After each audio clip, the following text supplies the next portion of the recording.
Good evening दोस्तों। आज हम मोटिवेशनल सक्सेस स्टोरी में वीटा यानी विवेकानंद इंग्लिश ट्रेनिंग एकेडमी के फाउंडर मिस्टर गणेश राम की बात करेंगे। एक छोटे से कोचिंग से एक मल्टीनेशनल ब्रांड एकेडमी बनना अपने आप में बहुत बड़ा अचीवमेंट होता है, बहुत बड़ा अचीवमेंट होता है। भारत में कई शहरों में कई सेंटर्स के साथ ऑपरेशंस कर रहा वीटा आज थाईलैंड, श्रीलंका, इंडोनेशिया में अपनी ब्रांचेस खोल चुका है। इतनी बड़ी उपलब्धि अपने आप में एक बहुत बड़ा माइलस्टोन है, पर्टिकुलरली उस संस्थान के लिए जिसकी शुरुआत मात्र 3 बच्चों से हुई थी। वीटा के फाउंडर मिस्टर गणेश राम मूल रूप से तमिलनाडु के रहने वाले, हालांकि ये खानदानी रूप से रईस थे और इनके दादाजी की राइस मिल चला करती थी और वहाँ के धनाढ़ परिवारों में इनकी गिनती होती थी। लेकिन समय परिवर्तनशील होता है। एक समृद्ध परिवार से ताल्लुकात रखने वाला व्यक्ति आगे चल कर के पारिवारिक कठिनाइयों का सामना किया। हालांकि बहुत अभाव वाली कोई बात नहीं थी, लेकिन जब इनकी आयु 1 वर्ष ही थी तो इनके पिताजी का देहांत हो गया और उनका देहांत होना अपने आप में एक बहुत बड़ा चुनौती इनकी फैमिली के लिए बन गया। चूँकि दादाजी का बिजनेस था तो उसमें इनके परिवार के और भी लोग थे, इनके और भी अंकल्स थे और बिज़नेस हमेशा एक जैसा होता नहीं है। दादाजी ने खूब पैसे कमाए, लेकिन बिज़नेस का ऐसा ही स्वरूप होता है कि एक पीढ़ी खूब कमाती है, अगली पीढ़ी को चैलेंजेस फेस करना पड़ता है। जब गणेश राम 1 वर्ष के ही थे तो उनके पिताजी का देहांत होना उनके परिवार के लिए एक बहुत बड़ा टफ सिचुएशन क्रिएट कर दिया। और उस समय इनके बड़े भाई, जिनकी उम्र मात्र 14 वर्ष थी, वो कहीं काम करके परिवार को चलाते थे। परिवार की जो दैनिक खर्चे, खाने पीने की चीज़ें होती थी, 14 साल का वो लड़का मेंटेन करता था। गणेश राम धीरे धीरे बड़े हुए और पढ़ाई लिखाई में इनकी रुचि थी। अच्छे कॉलेज से इन्होंने शिक्षा ली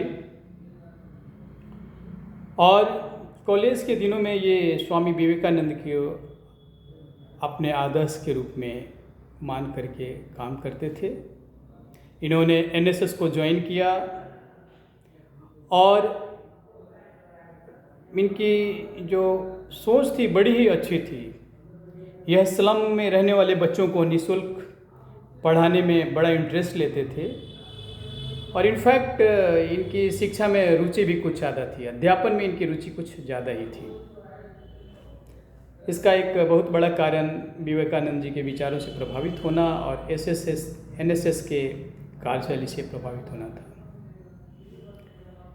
इन्होंने जब अपनी डिग्री की शिक्षा पूरी की तो इंडियन एक्सप्रेस में एक ट्रेनिज के रूप में अच्छी नौकरी मिली।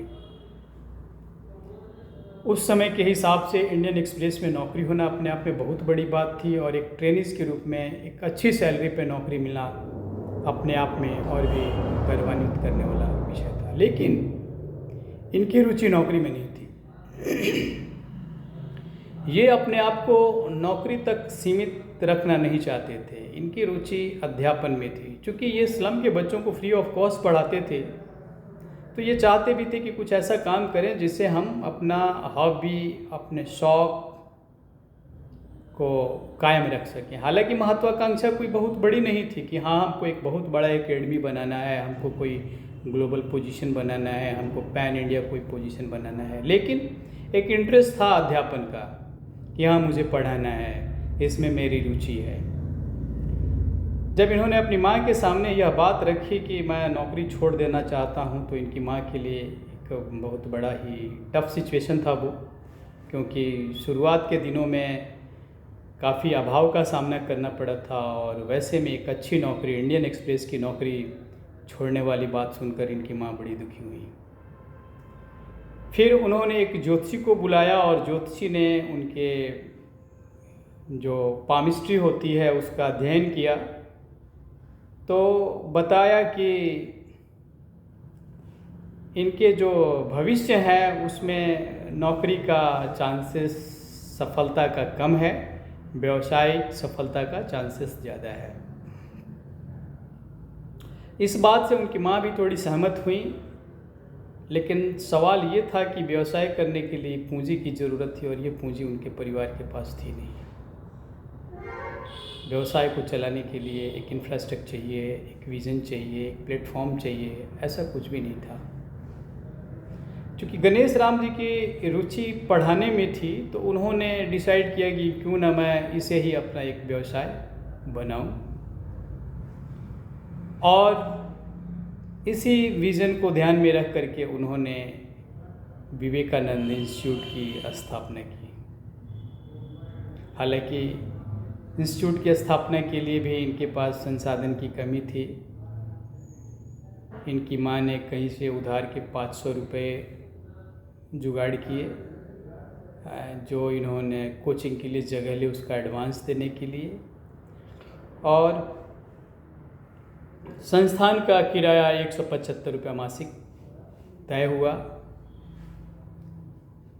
सब कुछ होने के बाद अब समस्या थी कि स्टूडेंट्स कहाँ से आएँ, स्टूडेंट्स कहाँ से लाए जाएं, तभी तो कोचिंग को कंटिन्यू किया जा सकता है।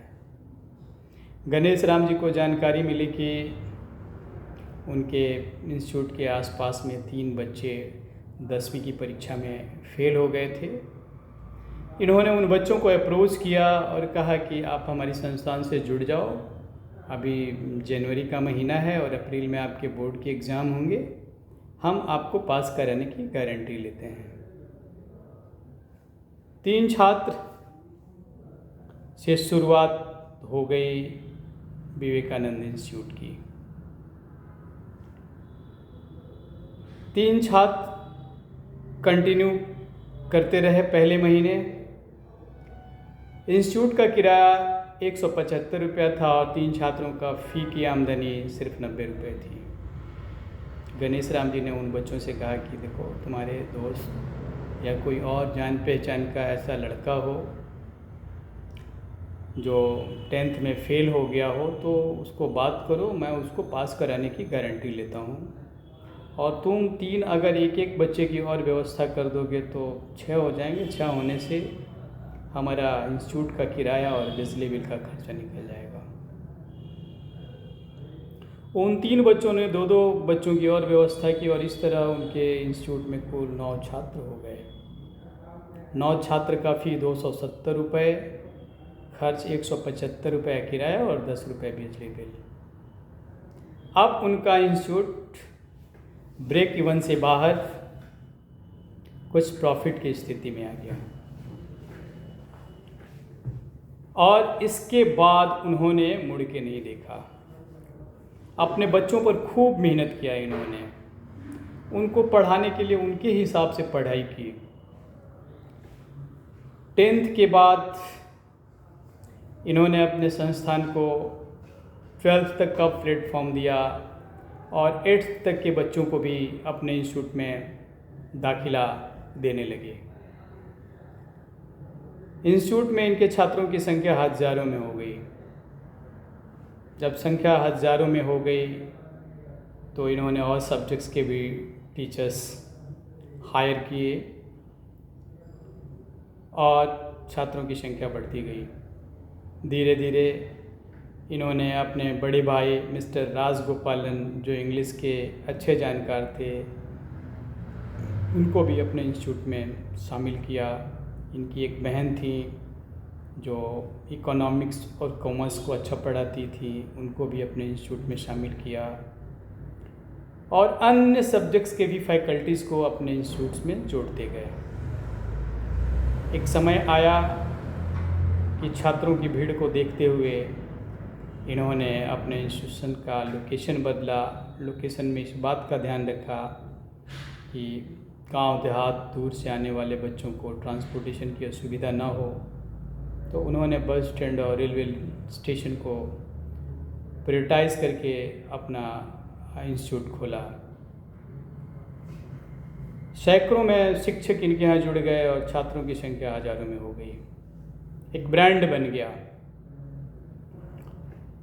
ब्रांड बनने के बाद इन्होंने उसका नाम भी थोड़ा सा मॉडिफाई किया और पहले जो विवेकानंद इंस्टीट्यूट था उसका नाम थोड़ा स्मार्ट तरीके से रख करके वीटा किया, विवेकानंद इंग्लिश ट्रेनिंग एकेडमी। अब ये खुद एडमिनिस्ट्रेशन देखने लगे और पढ़ाने के लिए फैकल्टीज हायर करने लगे। एडमिनिस्ट्रेशन देखने के साथ साथ इनको अब यह अनुभव हुआ कि हम इसकी फ्रेंचाइजेज़ या खुद की ऑनरशिप में भी दूसरे दूसरे लोकेशंस पे इसकी ब्रांचेज खोल सकते हैं। क्योंकि इन दोनों डिजिटल ट्यूटोरियल का कोई ऐसा अवसर था नहीं और इनका ब्रांड काफ़ी पॉपुलर हो गया था, तो पहले इन्होंने पास के राज्यों में आंध्र प्रदेश और कर्नाटक में अपने इंस्टीट्यूट खोले। धीरे धीरे ये पैन इंडिया एक ब्रांड बन गया। पैन इंडिया ब्रांड बनने के बाद इन्होंने अपने units Singapore, Thailand, Sri Lanka, Indonesia में भी एस्टेब्लिश किए और इनके इंस्टीट्यूट का टर्नओवर सैकड़ों करोड़ में चला गया। हालांकि ट्यूटोरियल के साथ साथ इन्होंने ब्रांडिंग पे भी फोकस किया। सभी पॉपुलर मैगजीन्स में इनका ऐड आने लगे, न्यूज़पेपर्स में ऐड आने लगे, बसेस पे ऐड आने लगे और ब्रांड वैल्यू काफ़ी बढ़ा। एक नाम हो गया ट्यूटोरियल के फील्ड में वीटा का। आज भी आप मुंबई की, बेंगलुरु की बसों पे वीटा का होर्डिंग्स देख सकते हैं। यह अपने आप में एक बहुत बड़ा अचीवमेंट है। 3 बच्चों से स्टार्ट किया हुआ इंस्टीट्यूट आज लाखों बच्चों को ट्यूटोरियल्स दे रहा है, जिनकी सक्सेस जर्नी डेफिनेटली बेमिसाल है। बेमिसाल इसलिए कि इन्होंने जो अपनी जर्नी की शुरुआत की बहुत कम से कम लागत में की। यूँ कहें तो बिज़नेस एस्टेब्लिशमेंट के लिए वो कोई कैपिटल इन्वेस्टमेंट था ही नहीं। 600-700 रुपए की कैपिटल इन्वेस्टमेंट से एक इतना बड़ा एम्पायर खड़ा करना अपने आप में एक बहुत बड़ा अचीवमेंट है। और इस अचीवमेंट के पीछे इनका विज़न था, इनका हार्डवर्क था और कहीं न कहीं लोगों की दुआएं थी, क्योंकि जब ये अनप्रोफेशनल तरीके से ट्यूटोरियल्स देते थे तो स्लम के बच्चों को फ्री ऑफ कॉस्ट पढ़ाते थे। ये काम कहीं न कहीं ब्लेसिंग्स के रूप में उनके लाइफ में आया और इनकी उपलब्धि को एक इतना बड़ा बेंचमार्क दिया। आदमी अगर कुछ करना चाहे तो कैपिटल कोई बहुत बड़ा बाधा नहीं हो सकता है। हार्डवर्क होना चाहिए, ईश्वर की कृपा होनी चाहिए, क्योंकि ईश्वरीय कृपा के बिना आदमी को सही दिमागी गाइडेंस नहीं आ पाता है। आदमी चाहता तो ज़रूर है, हर आदमी चाहता है कि हम कामयाब बने, एक माइलस्टोन अचीवमेंट हासिल करें, मेहनत भी करता है, लेकिन ईश्वर पर भरोसा रख करके सही लक्ष्य के साथ हार्ड वर्क किया जाए तो कामयाबी ज़रूर मिलती है।